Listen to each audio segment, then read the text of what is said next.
다음 표와 그림은 2018년에 테니스팀 A부터 E까지의 5선수 인원수 및 총 연봉과 각각의 전년 대비 증가율에 대한 자료이다. 그러니까 A부터 E의 인원수와 총 연봉이 있는데 이것이 전년 대비 얼마나 증가했는지, 증가 분이 아니라 분폭 양과 율은 비교의 대상이 되어야 된다고 했죠. 율에 대한 자료라는 거 확인해 보겠습니다. 이에 대한 설명으로 옳지 않은 것은이요.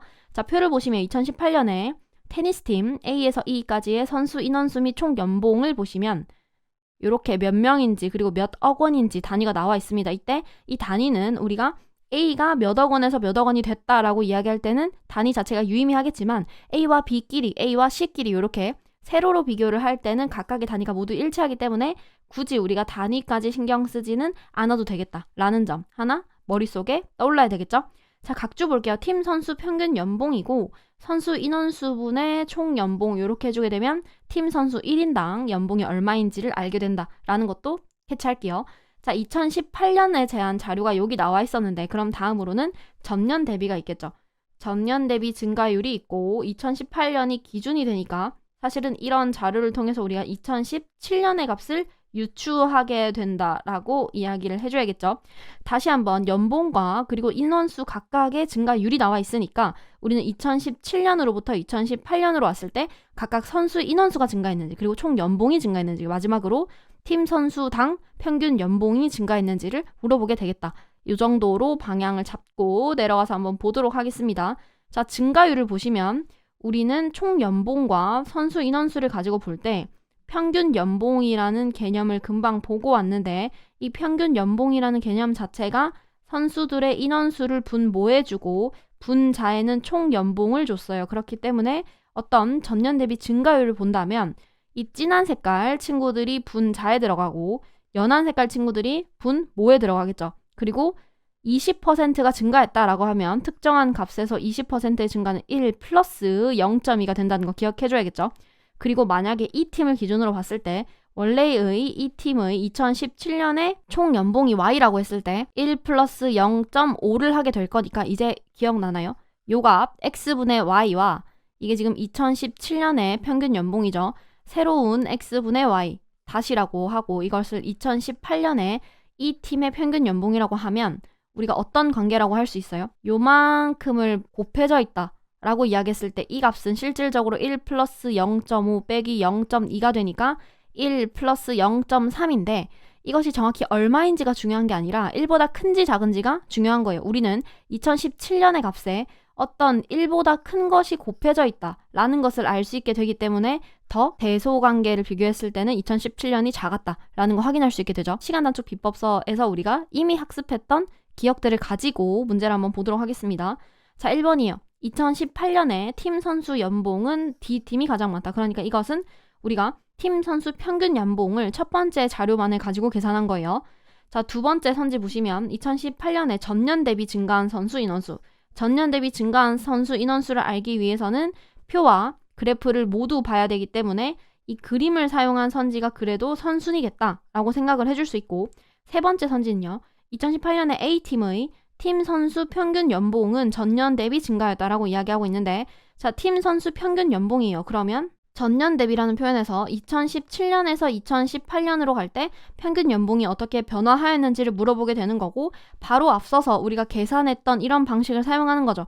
그냥 눈으로도 볼 수 있는데 보시면 50%, 25%로 총 연봉의 증가율이 더 크기 때문에 우리는 분자의 증가율이 더 크다고 할 수 있고 그러면 분자의 증가율이 더 컸을 때 최종 분수는 더 커졌을 거니까 전년 대비 증가한 것이 맞겠죠. 우리는 3번 선지 정도는 답이 아니다 정도로 바로 처리하고 넘어갈 수도 있어요. 4번 보겠습니다. 2018년에 선수 인원수가 전년 대비 가장 많이 증가한 팀은 1단계 선지일 것이고 총 연봉도 가장 많이 증가했다. 총 연봉이 가장 많이 증가하는 것을 다시 한번 2단계에서 찾아서 이것이 일치되는지를 한번 확인해야겠죠.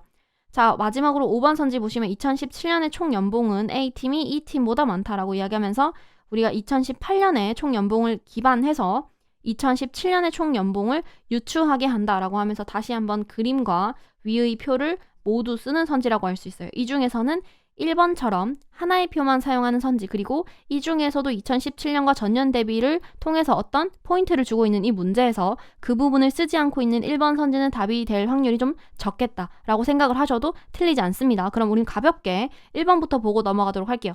자, 2018년에 팀 선수 평균 연봉은 D팀이 가장 많다라고 이야기했는데 평균 연봉 요렇게 구한다고 했고 D팀의 경우에는 5예요. 그쵸? 앞뒤로 살펴보게 되면 이렇게 하면 3, 이렇게 하면 2.5, 이렇게 하면 3, 이렇게 하면 4이기 때문에 우리는 5가 되는 D가 가장 크다라고 이야기할 수 있고 우리 지금 틀린 것을 고르는 것이기 때문에 1번은 답이 되지 않겠죠. 자, 그러면 우리는 1번을 제껴놓고 2번부터 순서대로 보도록 할게요. 자, 2018년에 전년 대비 증가한 선수의 인원수는 수예요. 비율이 아니라 C팀과 D팀이 동일하다라고 이야기했는데 C팀은 선수 인원수가 33.3%가 증가했고 D팀은 50%가 증가했습니다. 그랬을 때 여러분 책에 있는 숫자를 보세요.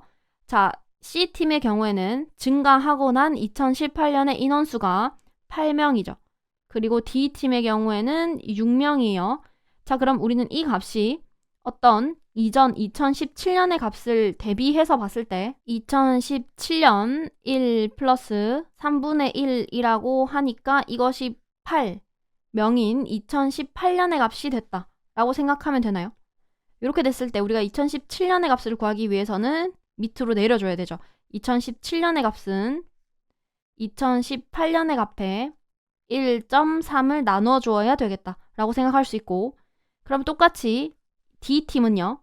6명에 1.5를 나눠주게 되겠죠. 이것이 4명이기 때문에 우리는 D팀의 경우 2명이 증가했다 라고 확인할 수 있고 이 8명을 기준으로 1.3분의 8을 하면 2.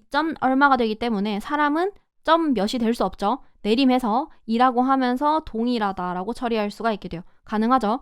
우리가 시간단축 비법서에서 사람처럼 점 몇이 될 수 없는 숫자가 있기 때문에 주의해야 된다라고 했던 거 여기서 그 원리를 사용하고 있는 거예요. 자, 4번 보겠습니다.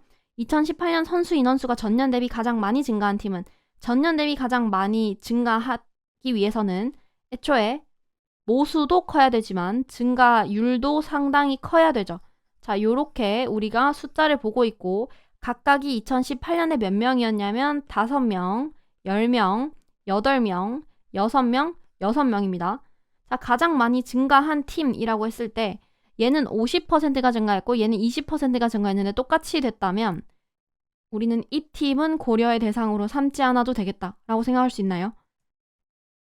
자, 다시 한번 증가분이 크기 위해서는 증가율과 그리고 증가한 마지막 값이 모두 커야 된다고 이야기했는데 D팀과 A팀을 비교해보면 증가해서 결과값과 증가율이 모두 D팀에서 커요. 그러니까 일단 얘도 제낄 수가 있게 되겠죠.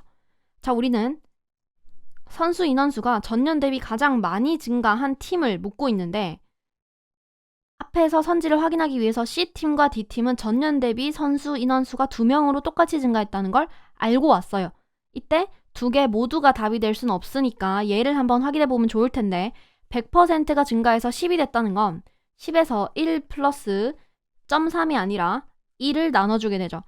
기존에 5명이었고 5명이 증가해서 10명이 되었다는 것을 확인할 수 있다면 우리는 B팀이 2018년에 전년 대비 가장 선수 인원수가 많이 증가한 팀이라고 할 수 있고 자, 그럼 총 연봉도 가장 많이 증가했는지를 보기 위해서 숫자를 보시면 얘를 보고 나머지를 이제 기준으로 삼으면 되죠. 총 연봉이 15, 25 여러분 책에 있는 거 바로 같이 보시면 돼요. 24, 30, 24예요. 이렇게 됐을 때 모수도 큰데 증가율도 가장 크기 때문에 이것의 조합인 B의 경우는 총 연봉도 가장 크게 증가했을 것이다 라는 거 우리가 충분히 유추할 수 있게 되죠. 여전히 우리는 옳은 것은이기 때문에 4번 선지를 제끼고 답을 5번으로 일단 고를 수 있어요. 자, 2017년에 총 연봉은 A팀이 E팀보다 많다라고 이야기했는데 2017년에 총 연봉을 보면 우리가 깨끗하게 좀 지워놓고 볼게요.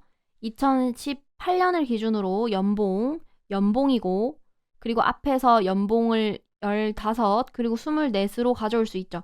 2017년의 경우에는 같은 증가율을 가졌다는 것이지 2017년에 같다는 건 아니에요. 우리는 상당히 복잡할 수도 있었을 이 계산을 하지 않고도 이것이 틀렸다라고 할 수 있는데, 왜냐면 이 모수 15를 가지고 1.5로 나누느냐, 그리고 24를 가지고 1.5로 나누느냐를 가지고 2017년 값을 알 수 있게 되기 때문에 똑같은 것으로 나누는데 나누게 되는 대상이 다르다면 이 값이 같을 수가 없겠죠. 자, 그리고 얘가 애초에 더 컸기 때문에 요렇게 부등호가 될 일도 없을 것이다 라는 것을 확인할 수 있기 때문이에요. 이것을 우리가 뒤에서부터 봤다면 증가율이라는 것을 확인했을 때 단순하게 답을 빠르게 고를 수도 있었을 것이고, 그리고 이 2번 선지 같은 것이 3번 선지와 함께 이 문제에서 어떤 포인트 선지가 되면서 우리가 증가율을 분자와 분모 모두에서 알게 됐을 때 이 분수의 증가율을 어림산할 수 있느냐라는 문제에 대해서 답을 해볼 수 있게 된 겁니다. 여기서는 그것이 정확히 답이 되는 선지가 되진 않았지만 그것이 실제로 답이 된 선지가 여러 번 나왔었기 때문에 어떤 식으로 공식이 구성되어 있었는지는 꼭 기억을 해야 돼요. 그 부분이 기억이 나지 않는다면 오늘은 잠깐 멈추고 시간 단축 비법서를 펴서 그 부분 꼭 복습하고 뒤로 진행하도록 합시다.